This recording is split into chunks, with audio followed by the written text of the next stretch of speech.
જિલ્લાના પેટલાદ તાલુકાના પંડોળી ગામે એસએમસી ગાંધીનગરની સફળ રેડ સામે આવી છે। પેટલાદ તાલુકાના પંડોળી ગામે ગતરોજ ઓઇલ ટેન્કરમાંથી ₹46.51 લાખના વિદેશી દારૂનો મસ્ત મોટો જથ્થો એસએમસી ગાંધીનગરની ટીમે ઝડપી પાડ્યો હતો।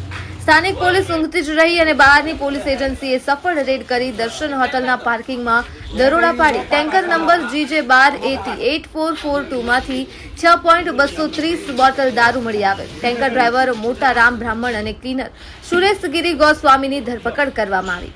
વધુમાં જાણવા મળેલ છે કે બંને રાજસ્થાનના રહીશો છે અને ટેન્કરના આગળ અને પાછળ રંગીન પાણી ભરેલું અને વચ્ચે નટ બોલ્ટથી છુપાવેલ ઇંગ્લિશ દારૂનો જથ્થો હતો, જેની કુલ કિંમત 63.72 લાખનો મુદ્દામાલ જપ્ત કરાયો હતો।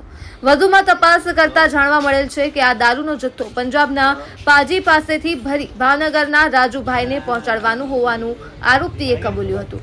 સ્ટેટ મોનિટરિંગ સેલ ગાંધીનગર દ્વારા પ્રોબિશનનો ગુનો દાખલ કરી વધુ તપાસ હાથ ધરવામાં આવી છે। અહેવાલ રાશિદ અલી સૈયદ, મુન્નાભાઈ, સંયોગ ન્યૂઝ, પેટલાદ, આણંદ।